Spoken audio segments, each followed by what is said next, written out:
어제 경제활력대책회의에서 게임과 의료 등 서비스 산업의 규제 완화, 그리고 70조 원 규모의 정책 금융자금 지원 등 대책이 나왔습니다. 정부는 이러한 혁신을 통해 일자리 50만 개를 추가로 창출하고 서비스업의 부가가치 비중을 지금보다 5%포인트 이상 높이기로 했습니다. 네, 오늘도 저희는 이슈진단에서 관련해서 여러분들의 의견을 받겠습니다. 100원의 이용료가 있는 샵 3698 유료 문자로 다양한 의견을 보내주시면 됩니다.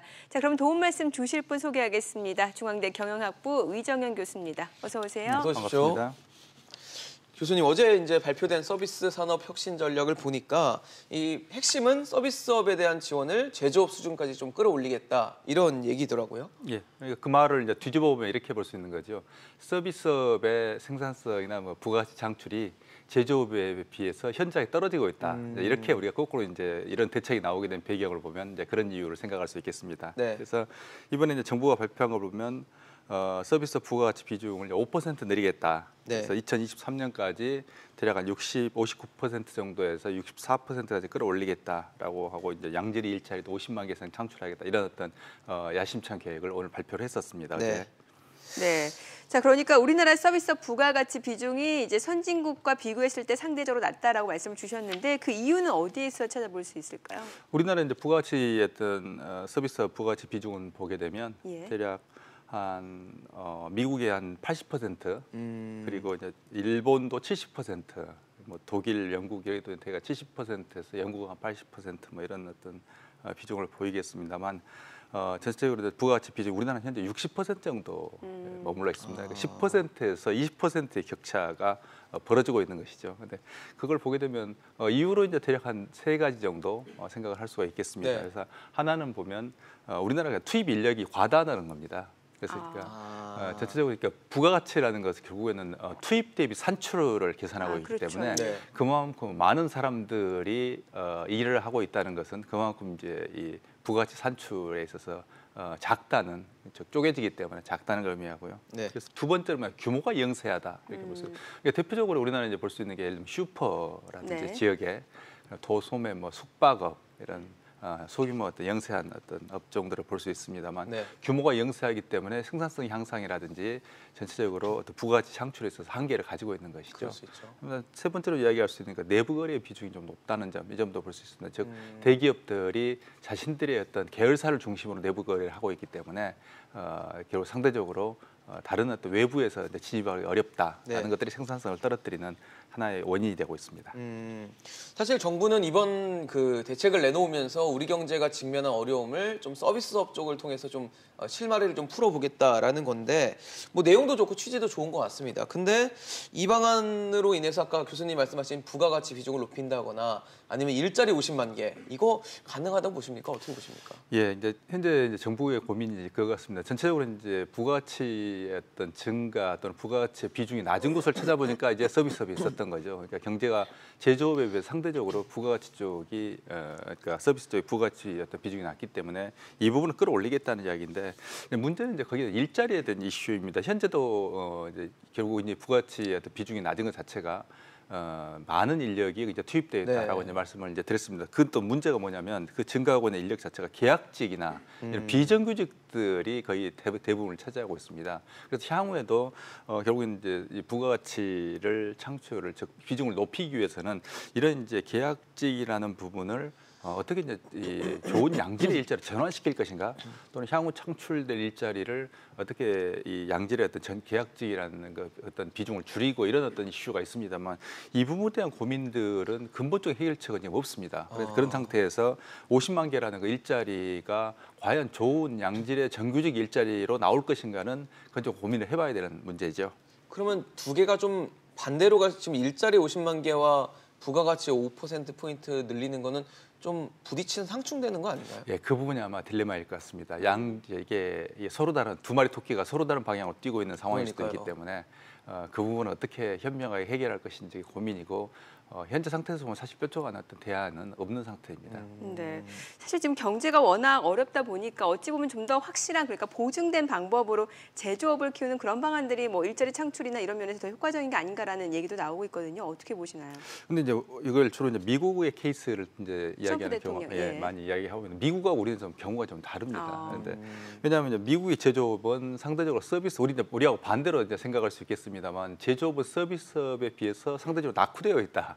라고 이제 이야기를 할 수. 예를 들면 대표적인 게 자동차 아닙니까? 그렇죠. 그래서 예를 들면 디트로이트나 이런 게 거의 뭐 러스트 벨트 해가지고 거의 뭐 폐허가 되다시피 했는데 그렇죠. 후에 자동차나 이런 어떤 산업들이 제조업들이 글로벌 경제에서 패하고 있고 어떤 의미에서는 그 몰락하고 있기 때문에 제조업 살리기에 나서고 있는 거고. 네. 근데 한국은 반대로 제조업에 서비스업이 낙후되고 있기 때문에 정부가 나서고 있는 것이죠. 그래서 그렇죠. 통계를 보게 되면 1990년대 초반부터 그전에는 비슷했는데 우리나라에서 제조업과 서비스업이 격차가 벌어지기 시작합니다. 그래서 지금은 거의 반밖에 이게 제조업의 절반 정도의 부가가치 창출에 머물러 있기 때문에 네. 이걸 이제 정부는 상당히 심각한 문제라고 지금 생각을 하게 된 것이죠. 네. 그래서 아마 정부도 제조업과 서비스업 간의 어떤 차별을 좀 줄여보고자 이번 대책을 발표했을 텐데 그 내용을 좀 보면요. 개별 법령과 제도 등을 개편해서 일부 서비스업 쪽에 국한된 조세 감면 특례를 이 부적합 업종을 제외하고 문턱을 낮추겠다라는 내용인 것 같은데 이걸로 과연 제조업과의 어떤 그 간극이 좁아질 수 있을까요?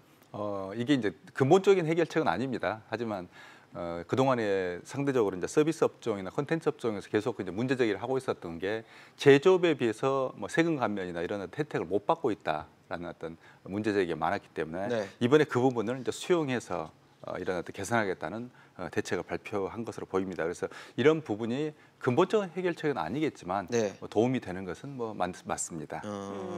또 정책금융 펀드 지원을 확대하고 이제 R&D, 인력 양성 등의 기초 인프라도 확충하겠다라고 했는데 이건 사실 다른 뭐 산업 얘기할 때도 많이 나왔던 얘기고 이게 딱 와닿는 방안은 아닌 것 같다는 생각도 들고 구체성도 떨어지는 거 아닌가라는 생각도 들거든요. 이게 이제 정부의 고민이 아닐까 생각을 합니다. 예. 결국 보면 그동안 이제 반복된 것들이 뭐 재탕이라는 어떤 느낌을 받게 된 그렇죠. 게 예. 네. 현재 상태에서 특별한 어떤 뾰족한 수가 없기 때문에 네. 이런 어떤 발표들이 계속 나오게 되는 것이죠. 그래서 주로 이제 지금 현재 정부의 어떤 산업 정책이나 이런 어떤 육성 정책들을 보면 결국에는 민간 쪽에서는 민간의 다이내미즘을 어떻게 끌어낼 것인가 하는 점에 있어서 굉장히 많은 점에 있어서 이 장애에 부딪히고 있기 때문에 즉 민간 자체가 지금 활성화되지 않는 상태에서 이걸 정부가 끌어내는 어떻게 보면 정부가 이 부분을 좀 어떤 많은 어떤 방법을 통해서 끌어내려고 하는데 사실 정말 이 정가의 보도처럼 한 방에 끌어낼 수 있는 방법은 없다는 것이죠. 그러니까 결국 반대로 이야기하면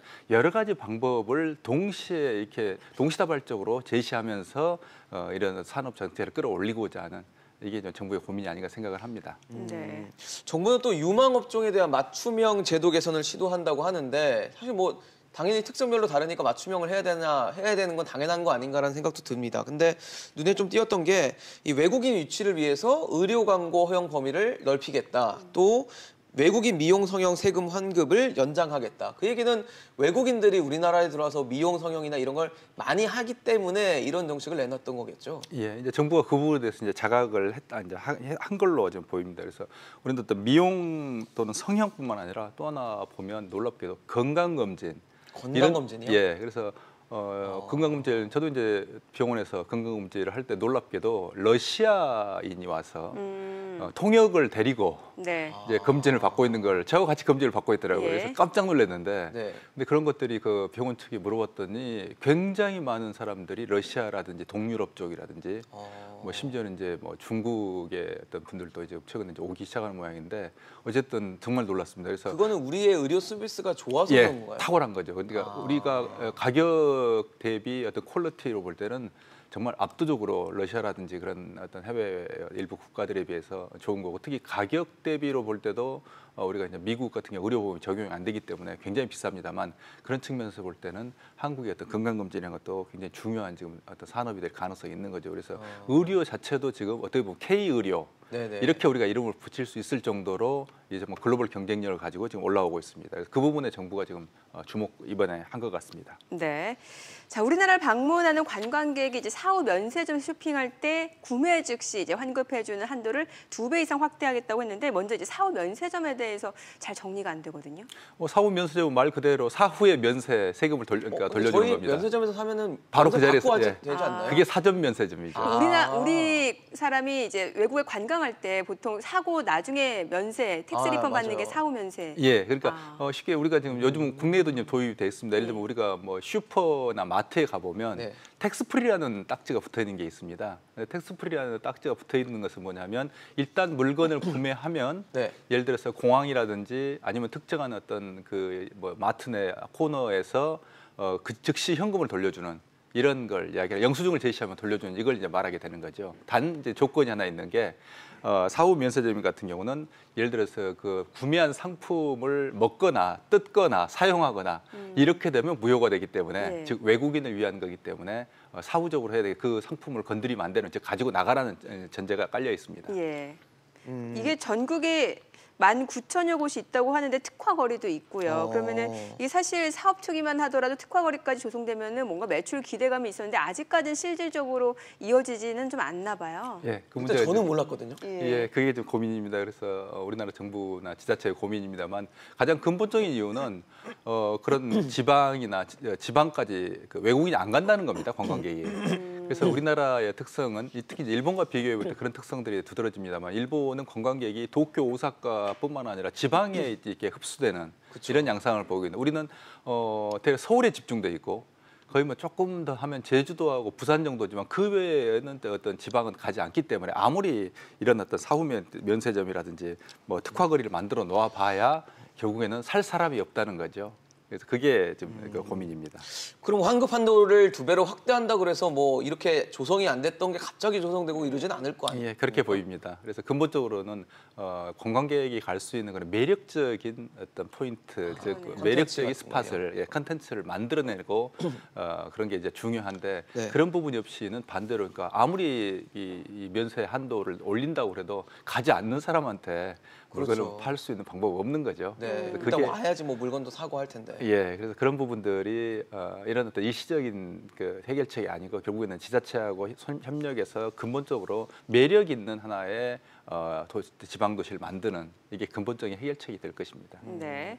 사실 이번 대책에 보면 콘텐츠 분야도 있습니다. 그래서 게임 업계가 꾸준히 문제 제기를 해왔던 이 셧다운제에 대한 완화 대책이 들어가 있던데 때마침 교수님이 또 한국게임학회 그 회장직을 역임하고 계시기 때문에 이 개선안에 대한 좀 평가를 좀 들어보고 싶거든요. 이번 개선안을 보면 셧다운제가 개선이 되어 있습니다만 저는 개선이 아니라 폐지가 맞다고 생각을 합니다. 셧다운제 폐지. 예, 그래서 아예 없애는. 아예 없애는 그러니까 없었던 제도가 2009년에 생긴 것이기 때문에 그렇게 생각 2011년이군요. 생겼기 때문에 이건 다시 우리가 없는 상태에서 즉 비정상적인 제도가 들어왔기 때문에 그 부분을 다시 정상으로 돌린다는 측면에 있어서 폐지가 맞는데 이번에도 개선에 그쳤다는 점은 조금 그런 점에서 아쉬움이 있습니다. 그럼 향후 방향성은 폐지로 좀 가야 된다. 기본적으로 폐지가 맞는 거죠. 컨텐츠라는 것은 창작의 자유라는 네. 기본적인 자유로움을 먹고 사는 건데 거기다가 정부가 여러 가지 어떤 그걸 좀 우리가 나쁘게 심하게 비유하면 음식에다가 조미료를 심하게 치거나 심지어 뭐 독약을 뿌리는 거하고 똑같다고 저는 보거든요. 그런 규제라는 게. 예. 그러면 그 음식 자체가 망가지고 그 음식 자체의 어떤 생태계가 파괴되는 것이기 때문에 그건 조금 원래의 어떤 창작의 자유로움이라는 어떤 취지의 근거에서 좀 판단하는 게 맞겠다라고 생각을 합니다. 네. 그 사실 PC 게임 결제 한도가 또 폐지됐더라고요. 월 50만 원인가로 돼 있었는데 이게 폐지가 됐는데 온라인 게임의 사행성을 조장할 수 있다는 이유로 한도가 설정됐는데 이 한도가 없어졌다는 얘기는 다시 또 우려가 될 수 있다라는 지적들도 있는 것 같거든요. 근데 이 50만 원 자체도 하여간 좀 코미디 같은 거죠. 왜냐하면 50만 원이라는 게 성인을 대상으로 하는 겁니다. 네. 청소년이 아닙니다. 네네. 성인이 한 달에 50만 원으로 결제한다고 설정했다는 건 이건 나눠보면 그런다. 한 달 하루에 한 15,000원 되죠. 네. 그렇죠. 그러면 성인은 하루에 3잔까지만 호프를 마시면 맥주를 마실 수 있는 거야, 생맥주를. 아. 이게 말이 안 되지 않잖아요. 이게. 그러니까 성인 개개인에 있어서의 어떤 자유나 결정권을 근본적으로 침해하는 어떤 이슈가 들어있는데 그 부분에 대해서 많은 분들이 청소년 결제하고 성인 결제를 혼동하고 계시다는 점. 예. 네. 그리고 성인들에서 우리가 그러니까 방금 이제 생맥주를 비유했습니다. 그러면 모두가 황당하다는 걸 알거든요. 하지만 그거 전체로 볼 때 뭐 과다한 소비라든지 이런 어떤 말을 붙여버리면 아 이게 그럴 수 있다라고 착각할 수 있다는 거죠. 그래서 그런 점에서 볼 때는 성인은 결제 한도 등등뿐만 아니라 자기 스스로 자기 결정권을 가지고 있는 주체이기 때문에 예. 그 부분은 건드리지 않는 게 좋다. 즉 성인은 성인의 자유로운 의사결정을 존중하는 게 좋다라는 측면에서 뭐 이건 당연히 폐지돼야 돼요. 당연히 네. 했었어야 되는 예. 조치다. 그런 예. 자, 그리고 e스포츠 상설 경기장을 신설하고 또 대형 K-팝 공연장 조성도 추진하겠다라는 건데 사실 이 부분에 대해서는 이미 우리나라가 어느 정도 많이 앞서 있지 않았나라는 생각이 드는데 아직은 많이 인프라가 그래도 좀 부족한 상황인가 봐요. 유일하게 이제 우리가 과거에는 많이 앞서 있었습니다만 지금 같은 경우는 선수들 즉 사람만 앞서 있고 인프라 등등은 우리가 좀 밀리고 있는 상황입니다. 컨텐츠는 특히, 좋은데. 예, 특히 예. 중국에 비하면 e스포츠 경기장 같은 중국은 정말 몇만 명을 수용할 수 있는 그 정도의 어떤 경기장을 정말 건설하고 스포츠로 예, 하고 있네요. 하고 있는데 잠실야구장 같은 경우 잠실야구장이 보니까 대략 한 2만 명, 3만 명 아마 이 정도 수용이 될 겁니다. 근데 그런 그 e스포츠 경기장을 만들고 있다는 거죠. 중국 같은 경우 우리가 계획을 가지고 있고. 네. 근데 우리나라 e스포츠 경기장 같은 경우는 겨우 한 300석 정도의 어떤 중간 또 소규모의 경기장이기 때문에 장기적으로 어떤 e스포츠의 경기장 또는 그 K-팝도 마찬가지입니다만 결국 K-팝이라는 게 영상을 통해서만 세계 글로벌로 나가고 있습니다만 우리나라에서 결국에는 K-팝을 아이돌들의 공연을 볼 수 있는 그런 충분한 시설들이 없다는 점. 이런 점에서 뭐 타이밍적으로는 적절하다고 봅니다. 이게 어느 정도 규모가 될지 또 조그만 것들을 난립시키는 거 아닌지 하는 그런 우려들이 있습니다. 네. 그래서 정부가 정책을 추진하는 걸 보면 항상 그 적절한 타이밍에 적절한 규모의 정책 그리고 적절한 예산을 투입해야 되는데 보면 맨날 뭐 200~300개 e스포츠 경기장 같은 거 그렇습니다. 조그만 그 어떤 e스포츠 경기장을 지방에 뿌리거나 또는 건설한다고 했는데 결국 오픈해놓고 보면 아무도 오지 않는 선수들이 연습하는 정도의 용도로 쓰는 이런 어떤 어처구니없는 일이 많이 발생하는데 이번에도 좀 어떻게 될지는 지켜봐야 될 것 같습니다. 네. 그 사실 뭐 정책, 대책 그럴듯하게 만드는 것도 되게 중요하지만 가장 중요한 건 체감할 수 있는 국민들이 체감할 수 있는 성과로 이어져야 될 텐데요. 그러기 위해서는 어떤 것들이 필요한지 마지막으로 제언 짧게 좀 부탁드리겠습니다. 이번 그 발표를 보면서 제가 조금 의아하게 느꼈던 게 한 가지가 있었는데 뭐냐면 O2O나 공유 경제를 이야기를 하면서도 정작 카풀 이야기가 좀 빠져 있다는 점. 네, 그랬었죠. 예, 그러니까 지금 카풀이라는 것은 이미 카카오라든지 타다 같은 기업들이 영업을 하고 사업을 하고 있는데 하고 있거나 막혀 있거나. 네. 근데 즉 플레이어들이 스타트 선상에서 준비를 하고 있거나 이미 먼저 뛰고 있거든요. 네. 그런 상태에서 법적 규제라든지 어떤 기존의 구산업의 저항에 부딪혀서 이게 산업이 못 나가고 있고 오히려 그 부분을 풀어주면서 활성화를 시킬 수 있는데 가장 중요한 본질적인 부분은 내버려 두고 외곽을 건드리는 거 아닌가라는 그리고 기존에 했던 발표했던 것들 다시 한번 모아가지고 다시 한번 발표를 하는 좀 나쁘게 하면 재탕이죠. 그런 측면들이 좀 많이 있었다라는 측면에서 네. 좀 우리가 좀 본질적으로 해결해야 될 중요한 게 과연 무엇인가를 생각을 할 필요가 있는 시점이 된 것 같습니다. 네. 네. 오늘 중앙대 경영학부 의정은 교수였습니다. 잘 들었습니다. 고맙습니다. 감사합니다.